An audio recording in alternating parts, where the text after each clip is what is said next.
La Bella Indómita, capítulo 4, de Bárbara Cartland. Por lo tanto, continuó viéndose femenina, aunque la forma en que desdeñaba el uso del sombrero pareció sorprender a muchos de los posaderos y sus esposas. Algunos de los caminos eran bastante malos, pero no llovía y, al menos, las pesadas ruedas del sobrecargado carruaje no se quedaron atascadas en el lodo, que era uno de los peores riesgos de viajar durante el invierno. Recorrieron, en los últimos días, algunas regiones donde lloviznaba, pero Lorinda rechazó la sugerencia de Ben de sentarse en el interior del carruaje. Consideraba que su capa, que tenía capucha, le brindaba suficiente protección contra el clima. Algunos días hacía mucho calor y las moscas molestaban a los caballos. Entonces Lorinda se detenía y descansaba durante 1 hora, después de la comida del mediodía. No hablaba mucho con Ben, sino que se pasaba buena parte del tiempo pensando sobre lo que le reservaba el futuro y preocupándose sobre cómo conseguirían las 40,000 libras que todavía le debían a Charles Fox. Estaba segura de que él no los presionaría por algún tiempo. Era un hombre conocido como de buen natural, pues como él mismo se había enfrentado a fuertes deudas de juego, sabía lo difícil que resultaba reunir cantidades considerables de dinero en efectivo. Pero en el curso del tiempo, se dijo Lorinda, su padre debía cumplir con su obligación. La dificultad estaba en cómo podrían hacerlo. Cuando dejaron atrás los áridos desiertos y pedregosos páramos de Bodmin, Lorinda sintió como si hubiera entrado en otro mundo. Hacía muchos años que no había estado en el protegido estuario del Fal. Había olvidado lo hermoso que era, y sus impresionantes flores, muy diferentes a las que existían en el resto del país. El tibio clima de la región, que en ocasiones llegaba a un calor semitropical, hacía posible que crecieran ahí flores y plantas que no se veían en ninguna otra parte de Inglaterra. Con verdadera delicia, Lorinda reconoció naranjos y limoneros, y hasta una mata de plátano. Las orquídeas silvestres sonrosadas y lilas que colgaban de los árboles le hicieron recordar muchos momentos felices de su infancia. Su familia había vivido largas temporadas en Cornwall, mientras vivió la madre de Lorinda. Pero cuando ella murió, su padre se negó a salir ya de Londres. El priorato, como le llamaban a la casa de sus ancestros, se había cerrado desde entonces. Solo quedó en él una pareja de viejos servidores, que se conformaban con ganar una cantidad irrisoria a cambio de tener un techo sobre sus cabezas. Como estaba segura de que ellos no podrían ocuparse debidamente de su padre, Lorinda le había dado al mozo que se fue con él las instrucciones debidas. Sabía que a su padre le alegraría su llegada, ya que al menos ella podría hacerle la vida mucho más cómoda. Los caballos dieron vuelta a la cumbre de una loma, y cuando Lorinda contempló el valle que se extendía a sus pies, señaló con su fuete y le dijo a Ben: «Ahí está el priorato». Lo dijo con orgullo, pues el lugar era en verdad muy bello. La vieja casa había sido tiempo atrás un priorato, o especie de pequeño convento, adjunto a un castillo que se había venido abajo, y que se convirtió en ruinas a través de los siglos. La casa brillaba en un tono blanco intenso contra el fondo de los árboles verdes que la rodeaban. Se veía majestuosa, como si desafiara al tiempo y a los cambios. A cierta distancia se divisaba el mar, de un intenso tono azul. «¿Es esa su casa, milady?», preguntó Ben, muy impresionado. «Así es», contestó Lorinda, y comprendió, al decirlo, que no resultaría tan impresionante vista de cerca. Esto resultó evidente, según descubrió cuando empezaron a recorrer el largo sendero que conducía a la casa, y que estaba lleno de agujeros y bordeado de árboles muy ancianos y necesitados de atención. Cuando llegaron al final del sendero, el priorato les produjo aún una breve impresión de grandeza, que desapareció al instante, en cuanto se acercaron un poco más y pudieron ver hasta qué punto estaba en ruinas la mayor parte del edificio.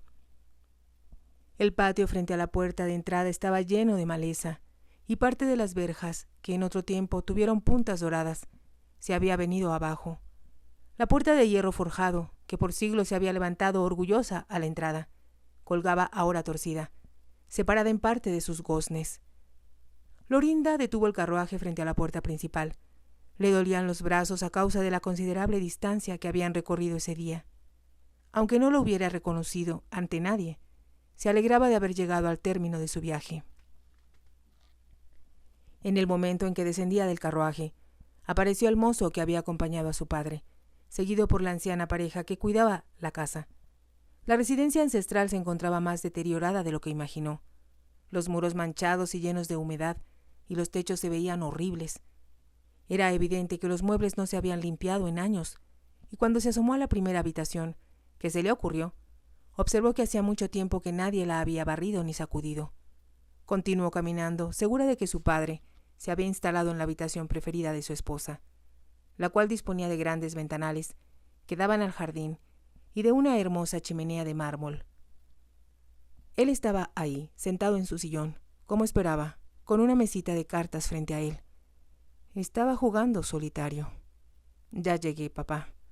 Su padre no se levantó, se concretó a mirarla y ella comprendió que había estado bebiendo. «Como puedes ver, llegué a salvo», continuó Lorinda. «Y puesto que pareces tan interesado, te diré que el viaje fue cómodo y sin incidentes». «¿Me trajiste dinero?», preguntó el conde. «Hasta el último centavo que se obtuvo por la venta, como debes saber muy bien. Se le entregó al señor Charles Fox. Todo, por supuesto». «Eso me parece una soberana tontería», comentó el conde. «¿Con qué supones que vamos a vivir?» «No he pensado realmente en ello», contestó Lorinda con frialdad. «Tengo unas cuantas libras para nuestras necesidades inmediatas y espero que haya algo comestible en el huerto y en la hortaliza. Hay abundante cizaña y maleza, si son de tu agrado». Lorinda se acercó a la ventana y miró hacia la jungla que había sido en otro tiempo un hermoso jardín. Los verdes prados, que otrora habían tenido una superficie aterciopelada, estaban ahora cubiertos de hierbas altas, y las flores y los arbustos crecían en desordenada confusión. Era como una selva tropical, con una exuberante vegetación y considerable colorido, pero sin forma ni orden alguno. Y, sin embargo, el sol brillaba radiante, y Lorinda no pudo menos que sentir que por fin había vuelto a casa. Salió a la luz del sol y, por un momento, casi espetó escuchar la voz de su madre llamándola. Luego, como si quisiera borrar de su mente el pasado, volvió hacia la habitación donde estaba sentado su padre. «Iré a explorar la casa», dijo, «y me gustaría cenar temprano. Tengo hambre. No he comido nada desde el desayuno». «La comida aquí es detestable», dijo el conde. «No hay quien sepa cocinar en esta casa y yo». Lorinda no se quedó a esperar que terminara de hablar. Empezó a explorar la casa y la encontró en condiciones todavía más deplorables de las que había anticipado. «Espero que esto pueda comerse», dijo el conde a la hora de la cena, cuando se sirvió de una fuente que le ofrecía la anciana encargada de la casa. «Yo misma preparé la mayor parte de la comida», dijo Lorinda. «Mañana daré a la señora Dogman algunas lecciones de cocina, para que cuando menos no pasemos hambre». «Por supuesto que esto sabe mejor que lo que he tenido que comer estos últimos días», murmuró su padre malhumorado. «¿Has tratado de cazar algún conejo?», preguntó Lorinda. «Vi muchos cuando cruzábamos el parque de la casa. Todavía no he encontrado una escopeta». «¿Qué has estado haciendo, papá?» «He ido al pueblo». «Sin duda alguna a la taberna de Penryn», comentó Lorinda. «¿A dónde más querías que fuera? En esta casa no pude encontrar siquiera un trago». Se detuvo antes de añadir: «Allí, cuando menos, tienen un coñac excelente». Lorinda lo miró sorprendida y él explicó: «Es francés, por supuesto». «¿Quieres decirme que lo traen de contrabando?» «Así ha sido siempre. La gente de Cornwall no cambia su modo de vivir». Lorinda se quedó callada y después de un momento el conde exclamó con aire reflexivo: «Creo que debíamos tratar de meternos al contrabando nosotros mismos. Me dicen que los que se dedican a él están ganando verdaderas fortunas. Algunas veces multiplican hasta 5 veces su inversión original». «Podría ser eso, ¿verdad?», preguntó Lorinda. Recordó ahora que la gente del pueblo vecino siempre se había dedicado, en alguna medida, al contrabando. Tenía entendido que las ganancias justificaban el riesgo, pero las utilidades que mencionaba su padre eran fantásticas.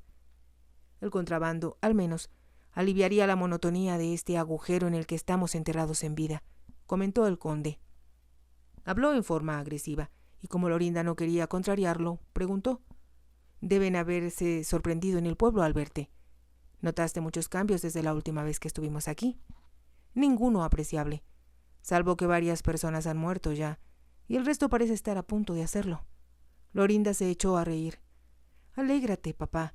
Tal vez esto no sea la casa Carlton, ni el Club White. pero es nuestro hogar y ya que tenemos que vivir en él, debemos sacarle el mejor partido posible.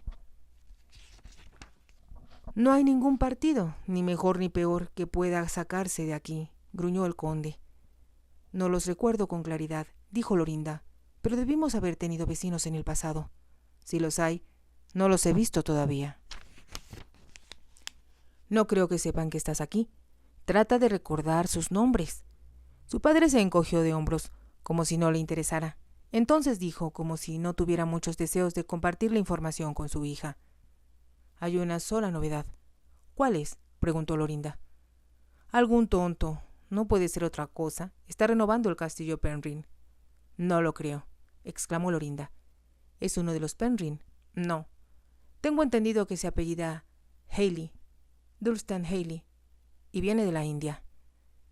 Debe ser muy rico si puede darse el lujo de restaurar el castillo. Recuerdo que estaba todavía más dilapidado que esta casa. Dicen en el pueblo que nada en dinero. Me pregunto si sabrá jugar a las cartas. Vamos, papá, lo amonestó Lorinda. Sabes muy bien que no puedes jugar hasta que hayas pagado tu deuda. ¿Y cómo podremos hacerlo? La única forma que conozco de hacer dinero es el juego. No puedes jugar si no tienes con qué hacerlo, dijo Lorinda como si estuviera hablando con un niño. Si este tipo de la India quiere jugar, jugaré con él. Es posible que pueda sacarle un poco de dinero. Lorinda suspiró. Es inútil discutir con él, pensó. Nunca podría hacer ver a su padre lo deshonroso que era desear jugar sin haber pagado antes el dinero que debía. Quisiera ver el castillo Penrhyn, dijo en voz alta. ¿Qué has averiguado sobre el señor Haley? Solo que tiene mucho dinero, contestó el conde. Me gustaría saber por qué está interesado en el castillo. La mayor parte de la gente que hace dinero en el Oriente quiere vivir en Londres o en sus alrededores. Supongo que hará un lío de lo que ha emprendido, dijo el conde con aire sombrío. Recuerdo que cuando yo era un jovencito, el castillo era uno de los lugares más espectaculares del país. Había bailes en el invierno y fiestas en el jardín durante el verano. El viejo Lord Penrhyn atendía a sus invitados con una generosidad que ya no se ve en estos tiempos.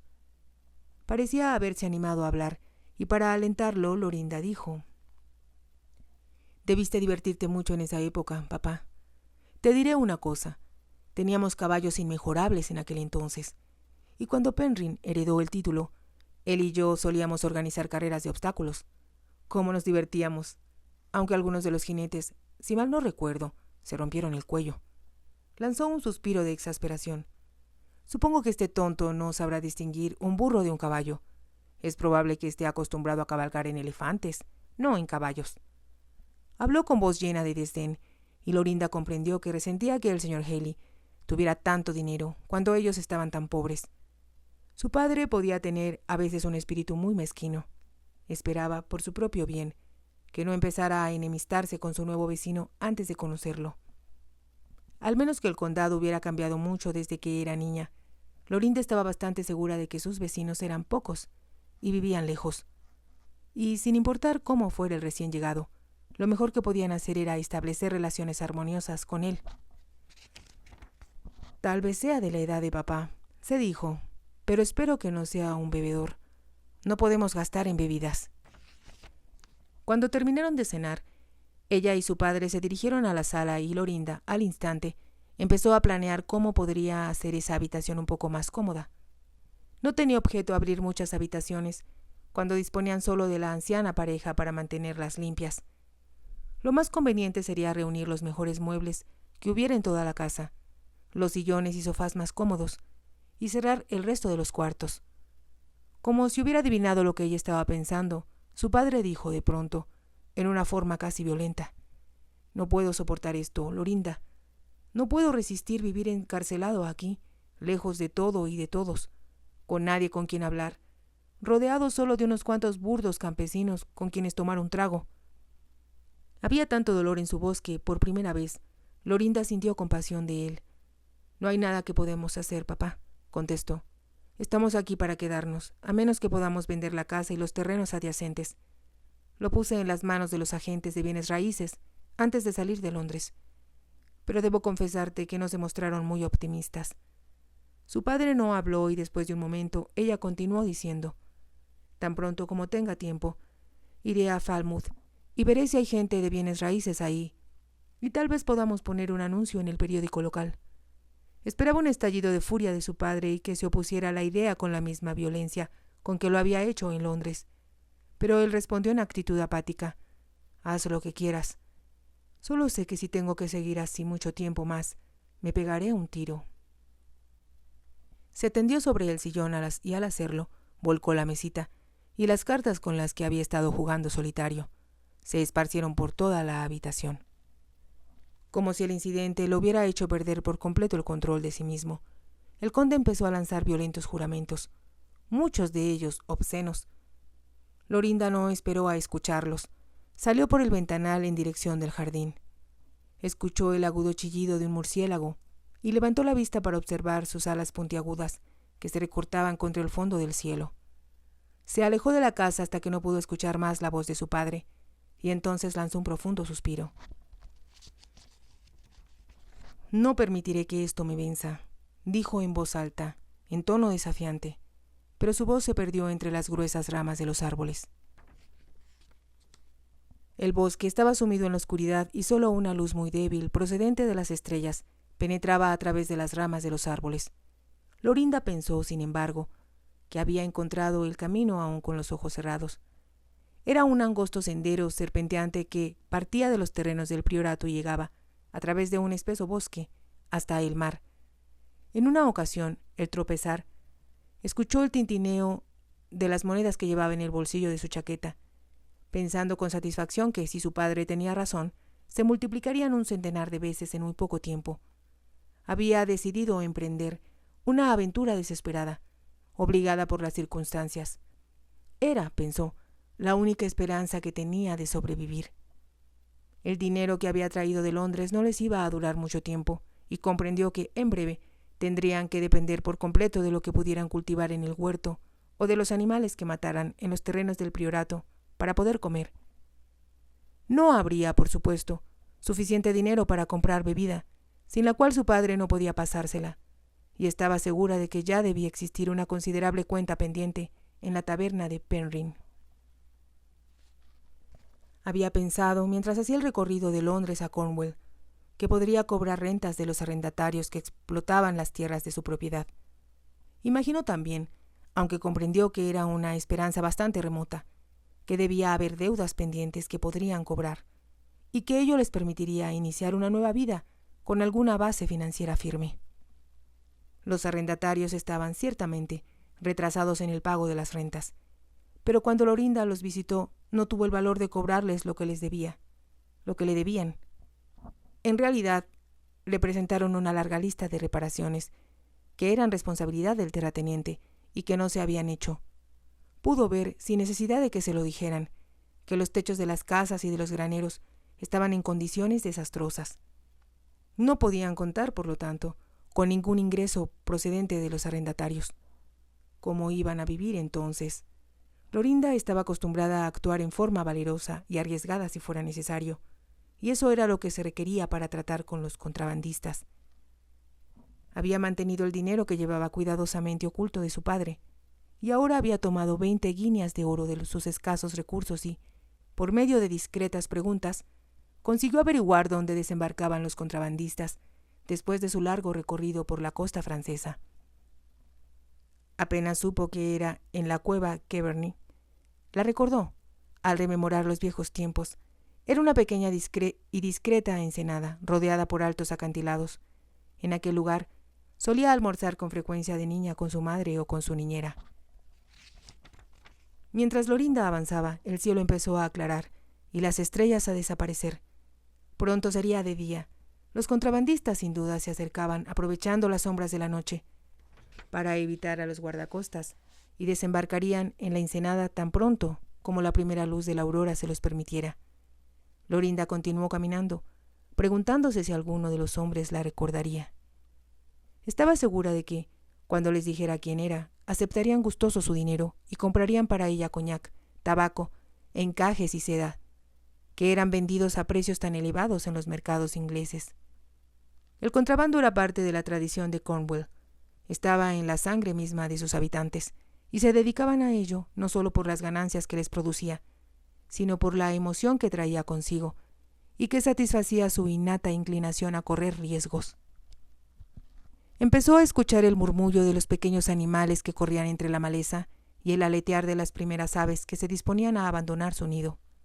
Cuando se acercó un poco más, pudo escuchar el rumor de las olas que rompían contra los acantilados, mezclando al canto de los pájaros que saludaban al nuevo día.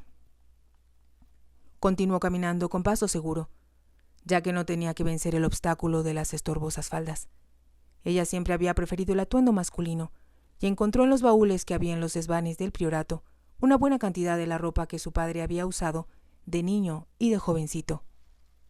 Las levitas de largos faldones eran muy poco prácticas, pero los pantalones que ceñían su cuerpo a la perfección eran justo lo que necesitaba para una aventura como esa. Encontró una chaqueta simple para cubrir su delgada blusa de algodón y, aunque era vieja y estaba maltratada, se ajustaba muy bien a sus hombros. Debido a que consideró más conveniente vestirse como muchacho, hasta poder explicar a los contrabandistas quién era, se recogió el cabello rojo dorado y lo cubrió con una gorra de terciopelo negro, de visera, que debió usar alguno de los jinetes de guardia de su abuelo. Si te ha gustado, te invito a que te suscribas, a que me regales un me gusta y actives la campanita para que puedas seguir escuchando esta historia y muchas más. Gracias.